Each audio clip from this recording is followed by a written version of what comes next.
আমার মতে আগে সরকার ভালো ছিল, এই দেশের মানুষের ভালো হয়েছিল। এখন হয়তো না, বলতেছিলাম তো এই যে তত্ত্বাবধায়ক সরকার আসছে, আপনার যে সিন্ডিকেটটা এটা তো ভাঙতে পারে নাই। আপনি দেখেন না, ডাবল হয়েছে এখন টিকিটের দাম ডাবল। তো মানুষ কিভাবে চলবে? আর দ্রব্যমূল্য তো দাম বাড়তে আছে, যেমন চাল তেল ডাল এগুলো দেখেন না হয়তো। হ্যাঁ, আপনার তোর তরকারি এখন সিজনটা হয়তো একটু কম, এইটাই না, সব কিছু তো বাড়তেছে উদ্যোগতি।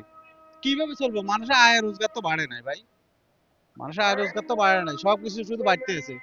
তো আপনি তত্ত্বাবধায়ক সরকার তো কিছুই দেখাইতে পারতেছে না। মানুষ তো আগে ভালো ছিল, এখন তো আরো মানুষ আয় রোজগার নাই, ব্যবসা বাণিজ্য তেমন নাই, কিছু করতে পারতেছে না। মানুষ খুব কষ্টে আছে, অত বলতে পারতেছে না। এখন আপনারা কি মনে করেন যে একটা নির্বাচন দিয়ে একটা নির্বাচিত সরকার আসলে বিষয়টা স্বাভাবিক হবে? নির্বাচন দিলে দেখা যাক আসি কি করে, জনগণের কি উপকার পায়। আগের সরকার ভালো ছিল না নতুন সরকার আসলে ভালো হয়, তখন মানুষে সমন্বয় করব।